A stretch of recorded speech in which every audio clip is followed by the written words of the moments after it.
Hi there, welcome back to Brushworthy with LAX. My name is Charles, the curator here at the London Art Exchange. We're here again in our gallery at 13 Soho Square.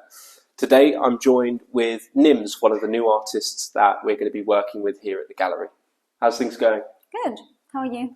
Not bad. Yeah. Not bad. It's a bit of a groggy day outside. Yeah. I feel a bit groggy myself. Oh, but I know. I'm glad that we're here. Yeah. I'm glad that we're doing this podcast. I've been waiting to bring you here for a while. Obviously, you've been to a few of our exhibitions and everything. And now to bring you in actually as an artist is fantastic. How do you feel about it? I mean, thank you for having me. I'm excited.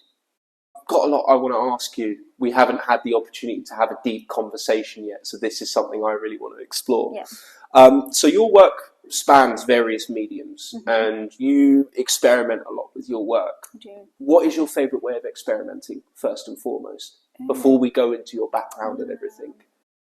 I love experimenting with acrylic paints, but also I love to experiment with like card making. Yeah. So I've always made cards since I've been young. So I love experimenting with like cards, watercolors, like gold leaf, glitter, anything that's jazzy, shiny, gems. I love experimenting with that. Whether that's on canvas, sort of glitz and glam. Yeah. Whether that's cool. via like canvas or whether on like cards, like greetings cards. And I know that you do a bit of face art and graffiti as well. I do. How do you decide which medium best expresses your, I guess, intentions through your art? Well, generally, if I'm working with canvases, I just always aim for acrylic paints because they're fast drying, they're easy to work with. But sometimes it can be irritating when they dry too fast, like if I'm doing, I don't know, if I'm painting skin, for example. Right, a lot of blending. Yes, a lot of blending. But then I use other mediums with acrylics to kind of slow down the process. Obviously, you have a few different styles you dip into, a few different mediums you dip into. What did you start with? And better yet, how did the journey with art start for you? See, I don't think there was never like a start date because art, creativity in general has always been a part of my life. Yeah. In some way, shape or form, whether it be through makeup, through working in makeup, nail art, graffitiing on my books, what else? Yeah, I think that's like the main pieces of stuff that I used to do. But then I came to acrylic paints when I actually decided to start painting in 2019. Cool. I actually went to one of these classes, and then from the class, I just fell in love with painting again. I was like, wow, this is like my childhood. So then I went to go buy some paints and paintbrushes a few days later after the class, and then I just fell in love, and it was just... the rest is history, I suppose. Yeah. Very interesting. And you've mentioned that art is a very therapeutic and meditative process for you. Yeah.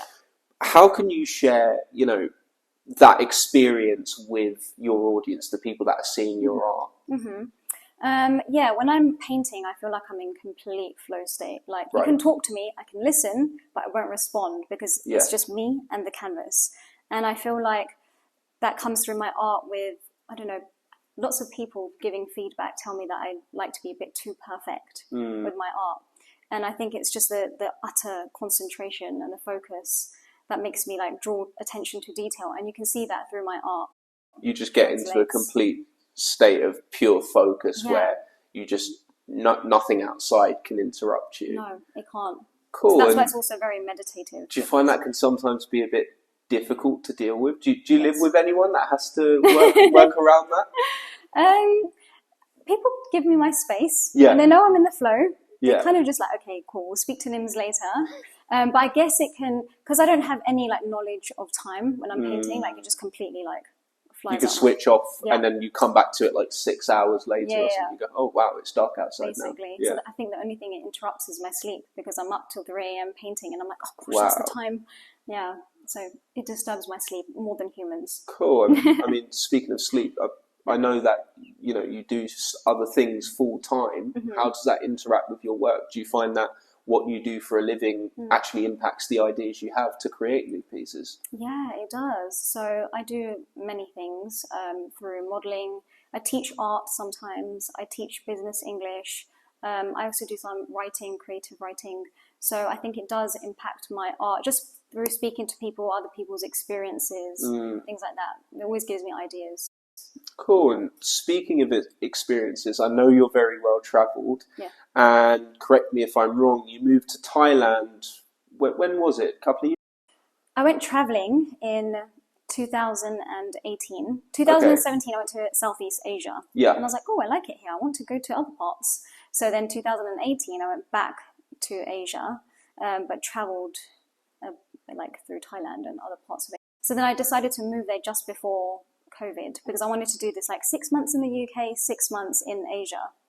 And then just before COVID, before the pandemic, in 2020, I say I moved, but actually I got stuck in Thailand. Right. Because I landed in Thailand and I had a choice, either take the next flight back to England or I stay in Thailand during the pandemic. And I was like, do I want to be in England or on the beach? Chose beach. Yeah. I'd choose beach as well. Yeah. This place is a bit rainy, everyone knows it.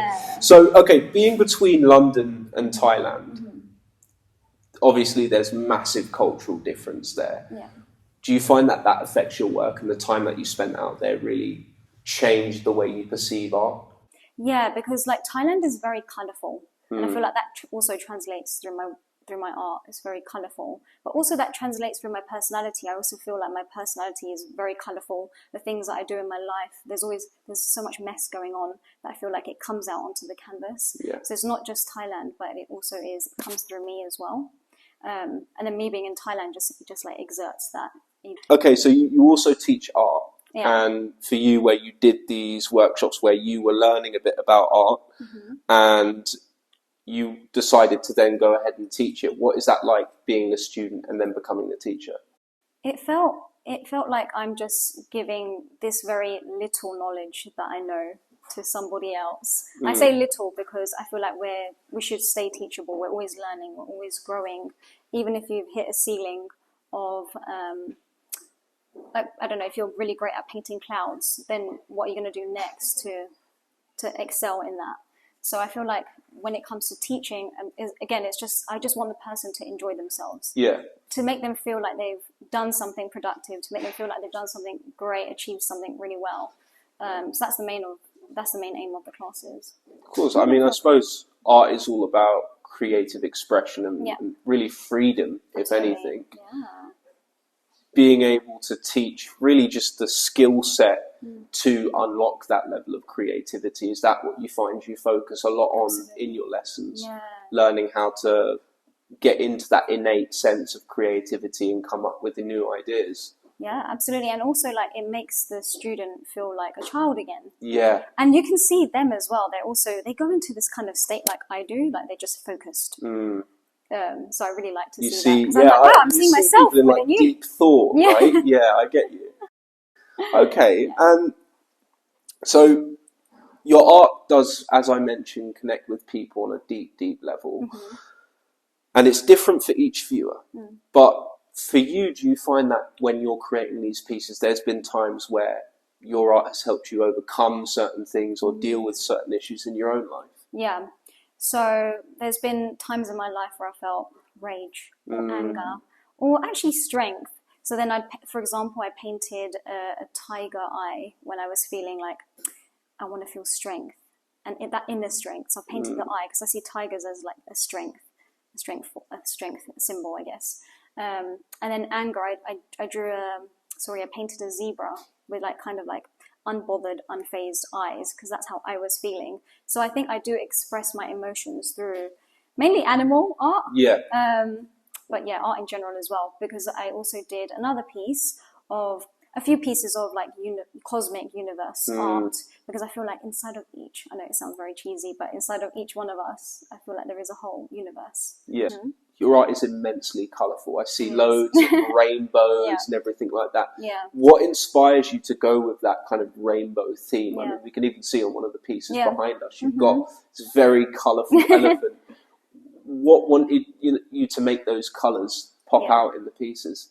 I think I'm drawn to colour. I've always been drawn to colour. I like colour. I like working with colour. But also, I've grown up in London. It's always so dull and rainy, as you know. Yeah. So I think adding some colour... Trust me, I do know. So I think throwing some colour on the canvas, it just lights up the room. It just lights up your mood. So I think that's why I'm drawn to colour. But yeah, I'm very just drawn to it. Absolutely. And even if I go to do something a bit monotone, I pick up a blue or a pink or a yellow. There's always a pop somewhere, right? Yeah, I love that in art pieces. I mean, you can even look around the room we're in now, in our back gallery, and there is colour everywhere. And that's what we wanted to create in this space. Speaking of us, I know you've been with a few galleries before. I have, yeah. What's that transition been like from working with, a more traditional gallery? And I'm not going to hide it. We do things quite different here. Yeah, I like that. What's that changeover been like for you? Refreshing, because, you always get promised things, and sometimes those promises don't come into fruition. I think I've seen that way too many times. So it's nice to finally work with a gallery where I guess those promises do come into fruition. I mean, speaking of your art, I've seen that it's been going up and up recently. What's that like for you, where you started off at one point and now it kind of clicks into place? You go, wow, I'm here now. Yeah. I've grown so much. Yeah. Actually, speaking of, how much of your piece has grown by? About 15 to 20%. Okay, nice. In comparison to before. Yeah. Sorry, I'm losing my words. 15 to 20% in comparison to before. Wow, yeah. That's amazing. Most artists do that with representation from a gallery, and I know that you've seen a lot of this growth. Of course, since joining us, that growth has continued, but there's been a decent chunk of that growth. Yeah. Just off of your own back, from what you've done by yourself. Yeah. Do you feel accomplished in that? Do you think that drives you to push forward, or? Of course, yeah. Does it make you sometimes still feel a bit like, oh, what's happening? What am I going to do? No, it is very rewarding. But I also have so many ideas. I have so many written ideas. They don't always turn into art. Yeah. But I have the ideas, so I know what's coming next, or I have ideas like in mind that I want to paint for a collection, or maybe just a one of one piece. Fair enough. Do you find that there's other artists that have inspired you to create these pieces? I know it's going to sound a bit like a boring answer, but when you go on social media, when you go to galleries, everything and anything can inspire you. Of course. Yeah, so I think going to galleries, looking at social media, I see so many different types of arts, whether it be like abstract or a bit more realism. I don't really do realism, but it still does have inspiration on me, because I'm like, one day maybe I will also do a bit more realism. It's a process, right? Yeah, but I really like, I don't know if I'm going to say his name correctly, but his name is, oh damn, his name has flown out my head. Matisse. Yeah. Henri Matisse. That's the one. Yeah, Matisse. yeah. Very good artist. Because like me, it's quirky, it's colourful, it's just a bit all over the place, but in a very constructed way, which I love about Matisse. There's another guy that I love his artwork, because I can see himself and his artwork a lot. His YouTube name is Black Bean, but I love how his personality transports onto his artwork as well. And then also artists here as well, like Gabriel Malak, is that his name? Gabriel Malak. And then Christina Vega? Yes. Yeah, I love their... Our favourite in-house surrealist. Yeah. One of the things about LAX, and you know this, we brought in lots of different artists, yeah. And it's why we're so glad to have you here with the bright colours and the inspiring messages behind the pieces. For you, do you find that you sometimes seek to get to the level of an artist, or do you understand that everyone's on a different journey? I definitely think everyone is on a different journey. Yeah. I'm guilty of, comparing myself. And as the saying goes, comparison is the thief of joy. But I come back to that, and I just remember that we're all on a different path, a different journey. Like I said earlier, even if you are great at painting clouds, what are you going to do next with that? Yeah. How can you take that to the next level? So. And when you do take that to the next level, you might not be the best at painting that tiger, for example, if you're great at clouds. Yeah. But it's like riding a bike, it's practice, isn't it? Exactly. Yeah. Okay, so you also mentioned that YouTuber Blackbean is one of the artists that has inspired you. What do you think of us moving into this age of social media? Of course, you go back a couple of 100 years when, Da Vinci was around and all of these other old masters. They didn't have that access to publicity. And in my opinion, I think that's where the whole, you only get famous after you pass away comes from. What do you think of how social media has impacted the world of art today? I think it's given artists a platform to push their art. So maybe somebody that would not have been seen without it is now going to get seen. It's really great for if you want to not just share your art, but if you do want to make it a business, if you do want to turn over sales. But it's also like a great way to spread your art. If you have messages within your art, it's a great way to spread that as well. Like political messages or whatever. Cool. And you have your own platform. I had a brief look at your Instagram, and you do a lot of very fun and creative things. How do you find the content making process for your own platform ties into, how you do your art and what you paint? Again, it's just I get inspired from everything. So like sometimes it's not as specific as like, oh, okay, I did this and I need to like paint that, but then sometimes it is like that. But it is usually like emotion based. So I'm like, in this moment of my time, I'm feeling really happy. So maybe the colors on the canvas will be like this, like really excited and happy.